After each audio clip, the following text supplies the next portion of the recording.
Hello and welcome to zoology Pathshala. आज की इस वीडियो में हम बात करेंगे वैक्सीनेशन एंड इम्यूनाइजेशन के बारे में। पहले हम देख लेते हैं इम्यूनाइजेशन का प्रिंसिपल क्या होता है। ठीक है, based on the immune systems property of memory.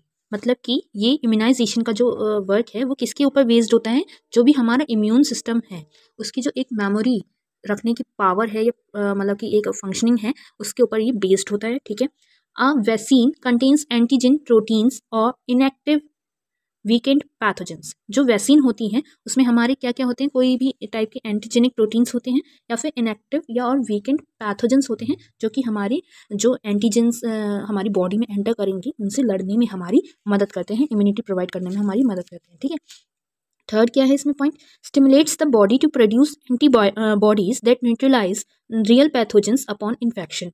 अब जिस भी टाइप का हमने पैथोजन हमारी बॉडी में एंटर किया है, ठीक है, उसके अगेंस्ट की हमने वैक्सीन जो है ले ली, तो उसमें जो एंटीजेनिक प्रोटीन्स प्रेजेंट होंगे वो क्या करेंगे, जो पैथोजन है उसके न्यूट्रलाइज करने के लिए एंटीबॉडीज़ को प्रोड्यूस करेंगे और उस इन्फेक्शन को ख़त्म कर देंगे। ठीक है, memory B and T cells, जो हमारे इम्यून सिस्टम के मेमोरी सेल्स होते हैं बी और टी सेल्स, वो क्या करेंगे, अगर वो पैथोजन जो है दोबारा हमारे बॉडी में एंटर करता है फ्यूचर में, तो फिर वो उसको दोबारा से मतलब कि जो रिस्पॉन्स करेंगे वो ज़्यादा अच्छे से और ज़्यादा तेज़ी से कर पाएंगे। ठीक है, तो ये memory B and T cells का वर्क होता है कि वो उस पैथोजन की इन्फॉर्मेशन कलेक्ट करके रखते हैं और बाद में अगर कभी वो दोबारा से री एक्सपोजर हो उस पैथोजन का तो उसका वो रैपिड रेस्पॉन्स जो है वो क्रिएट कर पाए। ठीक है, helps prevent severe infections bye preparing the immune system in advance. अब ये क्या करेंगे कि जो बहुत टाइप के इन्फेक्शंस होते हैं उनको ये होने से पहले ही जो है कि प्रिवेंट कर लेते हैं। जैसे कि मान लो पैथोजन हमारी बॉडी में एंटर किया, वो किसी टाइप का इन्फेक्शन हमारी बॉडी में फैला था, उससे पहले ही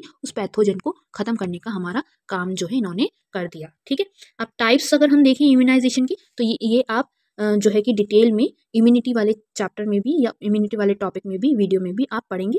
ठीक है, अभी हम शॉर्ट में देख लेते हैं एक्टिव इम्यूनाइजेशन और पैसिव इम्यूनाइजेशन क्या होता है। एक्टिव इम्यूनाइजेशन में जो बॉडी होती है वो एंटीबॉडीज़ प्रोड्यूस करती है किसी भी वैक्सीन जब हम खाते हैं या लेते हैं उसके रिस्पॉन्स में। ठीक है, अब क्या होगा, ये लॉन्ग टर्म इम्यूनिटी हमें प्रोवाइड कर देंगी कि जो भी टाइप की हमने जिस भी चीज़ के लिए वैक्सीन हमने खाई है ली है उस से जो मतलब वो जिस बीमारी से लड़ने वाली है या डिसीज से लड़ने वाली, इन्फेक्शन से लड़ने वाली है, तो उस लड़ने की क्षमता को ये बहुत ज़्यादा लंबे टाइम तक हमारी बॉडी में रखते हैं, बनाए रखते हैं। ठीक है, अब अगर हम इसके एग्जांपल्स देखें तो इसमें पोलियो वैक्सीन्स हो गई, मीलीज वैक्सीन्स हो गई या फिर कोविड-19 की वैक्सीन हो गई, ये हमारी लॉन्ग टर्म जो है इम्यूनिटी हमें प्रोवाइड करने में मदद करेगी। ठीक है, पैसिव इम्यूनाइजेशन की अगर हम बात करें तो ये प्रीफॉर्म्ड एंटीबॉडीज़ होती हैं। ठीक है, जो कि हमारी बॉडी में डायरेक्टली इंजेक्ट कराई जाती हैं जिससे कि हमें जल्दी से जो है किसी भी टाइप का इन्फेक्शन वगैरह जो हुआ है उससे राहत मिल पाए या उससे प्रोटेक्शन मिल पाए। ठीक है, ये इमीडिएट रिस्पॉन्स तो क्रिएट करेगी किसी भी पैथोजन के उसमें, लेकिन इसका जो रिस्पॉन्स क्रिएट होगा या जो इम्यूनिटी ये जो हमें प्रोवाइड कराएगी ये बहुत छोटे टाइम पीरियड के लिए ही ये हमें इम्यूनिटी प्रोवाइड कराती है। ठीक है, अगर हम इसके एग्जाम्पल्स देखें तो tetanus antitoxin, anti snake venom, monoclonal antibodies for viral infection, जो टिटनेस वगैरह की वैक्सीन्स होती हैं, एंटीटॉक्सिन्स होते हैं, या फिर मान लो जो स्नेक का जो वेनम वगैरह के लिए एंटी स्नेक वेनम्स होते हैं, तो ये सब हमारी पैसिव इम्यूनाइजेशन में आती हैं। अब role of recombinant DNA technology क्या है, ये यूज़ किया जाता है एंटीजेनिक पॉलीपेप्टाइड्स को प्रोड्यूस करने में जो कि हमारे बैक्टीरिया या ईस्ट में होते हैं। ठीक है, अब ये क्या करते हैं, ये करेंगे enables large scale production of vaccines, ये हमारे जो बड़ी तादाद में हम वैक्सीन्स का प्रोडक्शन कर पाएँ ये हमें इसमें हेल्प करते हैं। ठीक है, अब और ये वैक्सीन्स के मतलब कैसी होती हैं, बहुत ज़्यादा सेफ़ होती हैं और इफेक्टिव भी होती हैं इम्यूनिटी प्रोवाइड करने में या उन पैथोजन से इन्फेक्शन से लड़ने में। ठीक है, अगर हम एग्जाम्पल्स देखें तो जो हमारा हेपेटाइटिस बी वैक्सीन है वो एक रिकॉम्बिनेंट ये ईस्ट सेल्स से बनी है, जो ईस्ट सेल्स हैं उसमें हमारी ये डीएनए टेक्नोलॉजी को यूज़ करके उससे हमारी ये वैक्सीन बनाई गई है। ठीक है, अब आ जाते हैं हम एलर्जीज़ पे। एलर्जीज़ की अगर हम डेफिनेशन देखें कि एलर्जीज़ को हम कैसे बता सकते हैं कि क्या चीज़ एलर्जी में हो गई, तो हमारा कोई भी एक्सक्रेटेड इम्यून रिस्पॉन्स है टू हार्मलेस एनवायरमेंटल सब्सटेंसेस, जो कि हमारे ऐसे एनवायरमेंटल सब्सटेंसेस हैं जो कि मतलब ज़्यादा तौर पे हमारे को कोई हार्म नहीं पहुंचाएंगे नॉर्मली, लेकिन उनके अगेंस्ट में जो हमारी बॉडी इम्यून रिस्पॉन्स क्रिएट कर रही है वो इतनी ज़्यादा मात्रा में कर दे रही है कि उससे हमें किसी टाइप का मतलब रिएक्शन हो जा रहा है, तो वो हमारा एलर्जी कहलाती है। ठीक है, अगर हम कॉमन एलर्जेंस की बात करें कि कौन कौन से ऐसे इन्वायरमेंटल सब्सटेंसेस होते हैं जिनसे एलर्जीज हो सकती हैं या हो जाती हैं, तो वो हमारे dust mites, pollen, animal dander, certain foods जैसे कि नट्स, सी फूड, डेयरी, ठीक है, या फिर इंसेक्ट स्टिंग्स, लेटेक्स, या फिर सम मेडिकेशंस जैसे कि पेनिसिलिन। तो ये हमारे कॉमन एलर्जेंस हैं, धूल मिट्टी से, पॉलन से, एनिमल्स के बाल वगैरह जो होते हैं, फर वगैरह जो होते हैं उनसे हो जाती है, या फिर कुछ फूड आइटम से भी कुछ कुछ लोगों को एलर्जी होती है। आई होप आप लोगों को पता ही होगा, आप लोग किसी न किसी को ऐसे को जानते होंगे जिनको फूड आइटम से भी एलर्जी है, ठीक है। या फिर मान लो किसी कीड़े मकोड़े ने काट लिया तो उससे एलर्जी हो गई, या हमने कोई लेटेक्स वगैरह की चीज़ें यूज़ करी उससे हमें वो सूट नहीं करा तो उससे हो गई, ठीक है। या फिर कोई मेडिकेशन हमने ऐसे खा ली जो हमारी बॉडी में गलत टाइप का रिएक्शन कर गई तो उससे भी हमें एलर्जीज हो जाती हैं, ठीक है। इनका मैकेनिज्म क्या होता है, जब एक्सपोजर हो किसी एलर्जन से हमारी बॉडी का तो वो एक इम्यून रिस्पॉन्स क्रिएट करता है, ठीक है। जो IgE एंटीबॉडीज़ होती हैं वो उन मास्ट सेल्स से या फिर उन बेसोफिल्स से हमारी जो है बाइंड हो जाती हैं जिनमें ये एलर्जन जो है हमारा एक्सपोज हुआ है, ठीक है। अब वो क्या करेंगी, जब ये उनसे मतलब बाइंड हो गई तो ये ट्रिगर करेंगी हमारी जो बॉडी है उसमें हिस्टामाइन और सेरोटोनिन का रिलीज़ के लिए, ठीक है। अब ये केमिकल्स क्या करेंगे, मान लो अगर ये ज़्यादा मात्रा में रिलीज़ हो रहे हैं या ये रिलीज़ हुए तो फिर इन्होंने इन्फ्लेमेशन या फिर एलर्जिक सिम्टम्स जो है हमारी बॉडी में क्रिएट कर दिए, ठीक है। तो उससे क्या होगा, तो हमारे को एलर्जी हो जाएगी, ठीक है। अगर हम इसके सिम्टम्स की बात देखें तो इसमें sneezing, watery eyes, running nose या फिर difficulty in breathing, skin rashes, swelling या फिर एनाफ्लिक्सिस इन सेवरल केसेस, इस टाइप के हमारे सिम्टम्स देखने के लिए हमें मिलते हैं। अब अगर हम इनका डायग्नोसिस देखें तो स्किन प्रिक टेस्ट होता है कि आपका स्किन का कोई छोटा सा पीस वगैरह पार्ट वगैरह जो है कि ले लिया गया और उसको टेस्ट करा गया। Small amounts of allergens are introduce under the skin to observe reaction, उस पर हम जो है जितने भी टाइप के एलर्जेंस हमारे मतलब पता है हमें उनको हम उसको इंट्रोड्यूस करते हैं उस स्किन के पार्ट पे, या देखते हैं ऑब्जर्व करके कि उसमें कोई टाइप का रिएक्शन आ रहा है या नहीं आ रहा है। या फिर हम ब्लड टेस्ट भी करा सकते हैं जिसमें क्या होता है, जो हमारी IgE हैं एंटीबॉडीज़ हैं उनका हम लेवल्स जो हैं उसको मेजर करते हैं जिससे कि हमें पता चले कि वो कैसे रिएक्ट कर रही हैं या जो केमिकल जो रिलीज़ हो रहे हैं उनको कैसे ट्रिगर कर रही हैं, कितनी मात्रा में ट्रिगर कर रही हैं जो एलर्जेंस हैं उनके उसमें, ठीक है। अब अगर हम इसका ट्रीटमेंट देखें तो एंटीहिस्टामाइन या फिर एड्रेनालिन जो है इस टाइप के स्टेरॉइड्स या फिर जो इन्फ्लेमेशन कंट्रोल करने के लिए मेडिसिन होती हैं वो हमें लेनी पड़ती हैं इसको, ठीक है। या फिर इम्यूनोथेरेपी होती है, एलर्जी शॉट्स भी जिन्हें हम बोल सकते हैं, तो gradual exposure to allergens to build tolerance. तो इम्यूनोथेरेपी में हमारा जो है एलर्जेंस के प्रति जो टॉलरेंस पावर है उसको जो है बढ़ाया जाता है, ठीक है। लाइफस्टाइल चेंजेस करके भी हम जो है कि बच सकते हैं। Avoidance of non allergens, use of air purifiers and dietary modification, मान लो अगर हमें पता है कि हमें इस चीज़ से एलर्जी है तो हम उसको अवॉइड करें, या मान लो हमें फूड से है तो हम उसको चेंज कर दें कि हमें डाइटरी कोई भी अगर मान लो एलर्जी है तो हम उस चीज़ को खाना बंद कर दें, या फिर ध्यान रखें कि वो हम गलती से भी कंज्यूम ना करें, ठीक है। इंक्रीज इन एलर्जीज कब हो जाता है, modern urban environments expose individuals to fever pathogen in early life, weakening immune tolerance. जो अर्बन इन्वायरमेंट्स हैं, जो शहरी वो हैं, ठीक है, इलाके हैं, वहाँ पे क्या होता है कि बहुत ज़्यादा मतलब बेबी को प्रोटेक्ट करके रखा जाता है, ठीक है। घर के अंदर ही रखेंगे, और शुरू में जो इन्फेंट्स होते हैं या फिर मान लो 5-6 ईयर्स तक के बेबीज़ होते हैं तो बाहर खेलने नहीं देंगे, तो उनमें क्या होता है कि वो बाहर नहीं खेले, इन्वायरमेंट के कांटेक्ट में नहीं आए ज़्यादा मात्रा में, तो उनके अंदर वो एलर्जेंस जो हैं उनसे टॉलरेट करने का, उनको टॉलरेट करने का पावर ही जनरेट नहीं हुआ बचपन से ही, तो इस वजह से उनको एलर्जीज़ उन चीज़ों की होना ज़्यादा हो जाती है, ज़्यादा मात्रा में देखी जाती है। लेकिन अगर हम वहीं पे बचपन से ही उनको सारी चीज़ों की आदत डालें कि ये भी खा लो, वो भी खा लो, या बाहर भी खेल लो, सब कुछ कर लो, तो उससे बॉडी जो है टॉलरेंस पावर उनकी बन जाती है, तो उससे हमें इतनी ज़्यादा एलर्जीज नहीं देखने को मिलती, ठीक है। अब increased pollution and processed foods में also contribute to rising allergy cases. जो पॉल्यूशन बढ़ता जा रहा है, या फिर जो मान लो प्रोसेस्ड फूड्स हैं, जो पैकेट फूड्स हैं वो कंज्यूम करने लगे हैं लोग बाग आजकल, तो उससे भी एलर्जी के केसेस जो हैं वो बढ़ सकते हैं। अगर हम अब बात करें ऑटो इम्यूनिटी क्या होती है, तो उसकी डेफिनेशन देख लेते हैं। The immune system mistakingly attacks cells causing chronic inflammation and tissue damage. Auto immunity एक टाइप की मान लो डिसीज ही कह लो, ठीक है। इसमें इस केस में क्या होता है, जो हमारा इम्यून सिस्टम है वो हमारे ही सेल्स को जो है कि अटैक करने लगेगा, उसको मतलब गलती से वो अटैक करना स्टार्ट कर देता है, ठीक है। अब उससे क्या होगा, जो हमारे बॉडी के टिश्यूज़ हैं वो डैमेज होने लगेंगे, या हमें इन्फ्लेमेशन टाइप की क्रोनिक इन्फ्लेमेशन हमें देखने के लिए मिलेगी हमारी बॉडी में। अब इसके कॉजेज़ क्या हो सकते हैं, हो सकता है ये जेनेटिक डिस्पोजिशन हो, मतलब कि जेनेटिकली हमारे बॉडी में हो, ठीक है। इन्वायरमेंटल ट्रिगर्स भी होते हैं, जैसे कि इन्फेक्शंस हो गया, स्ट्रेस हो गए, या फिर मान लो कोई टॉक्सिन्स हो गए, ठीक है, तो उसकी वजह से भी हो सकते हैं ये, ठीक है।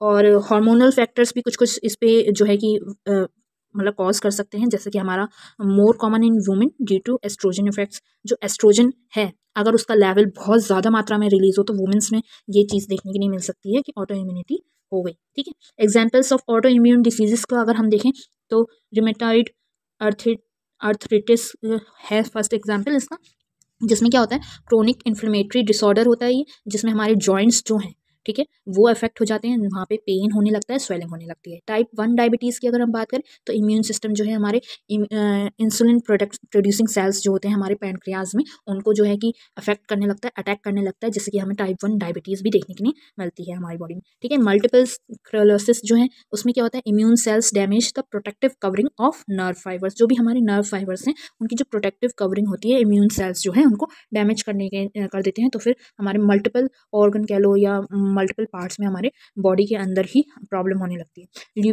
ल्यूपस में क्या होता है जो हमारे मल्टीपल ऑर्गन्स हैं वो अफेक्ट होते हैं इम्यून सिस्टम से। ठीक है, साथ साथ में हमारे फैटिगी बना रहता है, रैशेज होने लगते हैं साथ साथ में, और जॉइंट पेन भी होने लगता है। ल्यूपस में सारे टाइप की जो ये इम्यून डिसीजेज हैं सबके जो है सिम्टम्स एक साथ ही हमारी बॉडी में देखने के लिए मिलते हैं। तो इस में जो है कि ये एक तरह से मान लीजिए डेथ भी हो सकती है इसमें पर्सन की, क्योंकि इसमें बॉडी जो है बहुत ज़्यादा मात्रा में जो है हमारी बॉडी को अफेक्ट करती है, बॉडी का इम्यून सिस्टम जो है।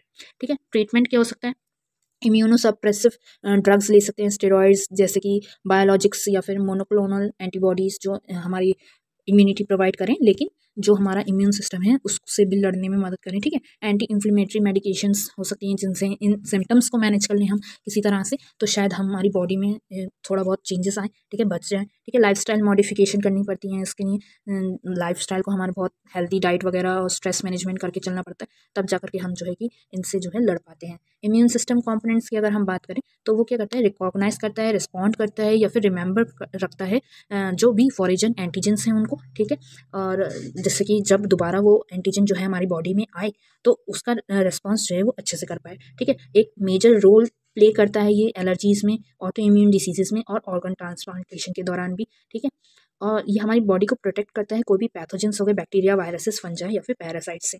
ठीक है, अगर हम लिम्फॉइड ऑर्गन्स की बात करें, लिम्फॉइड ऑर्गन्स में क्या हो गए हमारे फर्स्ट में हमारे प्राइमरी लिम्फॉइड ऑर्गन्स आ गए, जहाँ पे हमारे लिम्फोसाइट्स जो हैं वो डेवलप हो रहे हैं और मैच्योर हो रहे हैं। जो बी लिम्फोसाइट्स और टी लिम्फोसाइट्स होते हैं ना, ठीक है, वो हमारे डेवलप हो रहे हैं और मैच्योर हो रहे हैं। तो प्राइमरी लिम्फॉइड ऑर्गन्स में हमारा फर्स्ट आ गया बोन मैरो। बोन मैरो में क्या होगा, हमारे यहाँ पे सारे ब्लड सेल्स जो है कि प्रोड्यूस होते हैं और साथ साथ में हमारे बी लिम्फोसाइट्स और टी लिम्फोसाइट्स भी यहाँ पे प्रोड्यूस होते हैं। ठीक है, अब यहाँ पे बी लिम्फोसाइट्स और टी लिम्फोसाइट्स प्रोड्यूस तो हो रहे हैं, ठीक है, लेकिन यहाँ पे सिर्फ बी सेल्स जो होंगे, मतलब कि बी लिम्फोसाइट सेल्स जो होंगे वही मैच्योर होते हैं। ठीक है, टी लिम्फोसाइट्स यहाँ पे मैच्योर नहीं होंगे। वो कहाँ मैच्योर होंगे, वो हमारे थाइमस में जाकर के मैच्योर होंगे।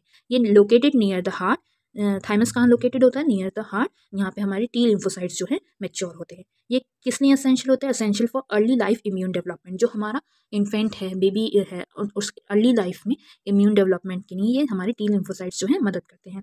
Shrinks with age reducing its function in older individuals. ये जो है समय के साथ साथ या एजिंग जैसे होती रहती है, जो बड़े होते रहते हैं, ओल्ड होते रहते हैं, तो उसमें इनका फंक्शन जो है वो कम देखने के नहीं मिलता है टी लिम्फोसाइट्स का। ठीक है, अगर हम सेकेंडरी लिम्फॉइड ऑर्गन्स की बात करें तो जहाँ पे इम्यून रिस्पॉन्सेज ऑकर हो रहे हैं वो हमारे लिम्फॉइड ऑर्गन्स हो गए सेकेंडरी। ठीक है, स्प्लीन हो गया फर्स्ट, इसमें हमारा जहाँ पे हमारा ब्लड जो है फिल्टर हो रहा है, ठीक है, और पैथोजेंस को ट्रैप कर रहा है, और जो हमारे लिम्फोसाइट्स हैं उनको भी स्टोर करने का काम कर रहा है, और फेगोसाइट्स हैं उनको भी स्टोर करने का ये स्प्लीन जो है वर्क करता है। ठीक है, अब यहाँ पे से जो हमारे डैमेज रेड ब्लड सेल्स हैं या फिर मान लो जो डेड रेड ब्लड सेल्स हैं उनको ये रिमूव करने का काम करता है हमारी बॉडी में से। ठीक है, और आयरन जो है, आयरन को रिसाइकिल करने का भी स्प्लीन जो है वर्क करता है। ठीक है, सेकंड है हमारे सेकेंडरी लिम्फॉइड ऑर्गन्स में लिम्फ नोड्स। लिम्फ नोड्स में क्या होता है, small structures along the lymphatic system that traps micro organism and antigens. जो भी मान लो माइक्रो ऑर्गेनिज्म और एंटीजेंस हमारी बॉडी में एंटर कर रहे हैं बाहर से, तो वो कहाँ पे जा करके जो है ट्रैप हो जाएंगे, लिम्फ नोड्स में। ये स्मॉल स्ट्रक्चर्स होते हैं हमारे लिम्फेटिक सिस्टम में। ठीक है, अब ये क्या करेंगे, activate lymphocytes and initiate immune responses. जब ये ट्रैप कर लेंगे तो ये जो हमारे लिम्फोसाइट्स हैं, बी लिम्फोसाइट्स, टी लिम्फोसाइट्स, उनको ये एक्टिवेट करने में मदद करेंगे और इनिशिएट करवाएंगे इम्यून रिस्पॉन्स को। ठीक है, अगर हम देखें टॉन्सिल्स या फिर पेयर्स पैचेस या फिर अपेंडिक्स, ठीक है, उनका क्या वर्क होता है, तो ये प्रोटेक्ट करेंगे हमारे पैथोजन की एंट्रिंग को, कहाँ से, माउथ और इंटेस्टाइन। ठीक है, माउथ में और इंटेस्टाइन में जो भी हमारे पैथोजेंस आ गए हैं तो ये उनसे जो है कि एंट्री को प्रिवेंट करते हैं, ठीक है। Contain high concentration of immune cells, इनमें जो है इम्यून सेल्स का कॉन्सेंट्रेशन जो है बहुत ज़्यादा मात्रा में होगा, मतलब कि इम्यून सेल्स बहुत ज़्यादा मात्रा में इनमें पाए जाएंगे, ठीक है। अब mucosa associated lymphoid tissue malt जिसे हम बोल रहे हैं, ठीक है, ये रेस्पिरेटरी, डाइजेस्टिव और यूरोजेनिटल ट्रैक्ट्स में पाया जाता है, ठीक है। म्यूकोजल लाइनिंग जो होती है, ठीक है, मान लो।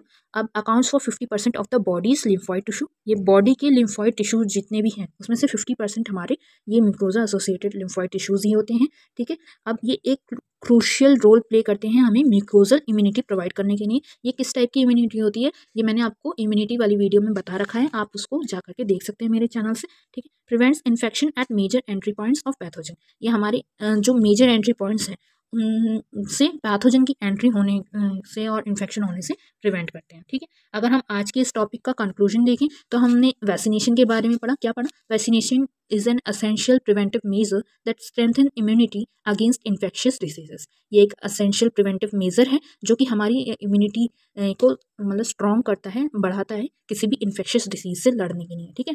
एलर्जीज के बारे में पढ़ा, ऑटो इम्यून डिसीजेस के बारे में पढ़ा, result from immune system dysfunction and require proper management, इन दोनों में ही जो है इम्यून सिस्टम जो है मिस्टेक कर देता है या गलत फंक्शनिंग करने लगता है, इस वजह से एलर्जीज या ऑटो इम्यून डिसीजेज हो जाती हैं और इसमें हमें प्रॉपर मैनेजमेंट की ज़रूरत पड़ती है इनको ट्रीट करने के लिए, ठीक है। The immune system including lymphoid organs protect against pathogens and plays a key role in overall health and disease prevention, जो इम्यून सिस्टम है वो हमारे लिम्फॉइड ऑर्गन्स के साथ में मिलकर के जो भी हमारे पैथोजेंस हैं उनसे लड़ने में हमारी मदद करता है और एक हमारी अच्छी हेल्थ के लिए या फिर डिसीजेज ना हो उसके लिए एक मेजर रोल को प्ले करता है। Ongoing research in immunology aims to develop better vaccines, allergy treatments and therapies for autoimmune diseases। अब जो इम्यूनोलॉजी में रिसर्चेस जो हो रही हैं वो किस एम के लिए हो रही हैं कि हम अच्छी से अच्छी वैक्सीन्स प्रोवाइड करा सकें और जो एलर्जीज हो रही हैं उनका भी ट्रीटमेंट प्रोवाइड करा सकें, और जो ऑटो इम्यून डिसीजेज हैं जैसे मैंने बताया था ल्यूपस एक तरह से डेथ कॉजिंग डिसीज़ भी हो सकती है, तो उसके लिए थेरेपीज़ जो है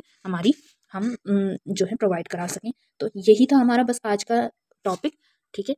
और अगर आपको और भी किसी टॉपिक पे नोट वगैरह चाहिए तो आप मुझे कमेंट करके बता सकते हैं। बाकी मैंने बहुत सारे टॉपिक्स जो हैं अपनी चैनल पे अपलोड कर रखे हैं, तो आप जा कर के एक बार चेक कर सकते हैं। और अगर आपको ये वीडियो पसंद आया हो तो please like share and subscribe my channel और stay tune. Thank you, bye.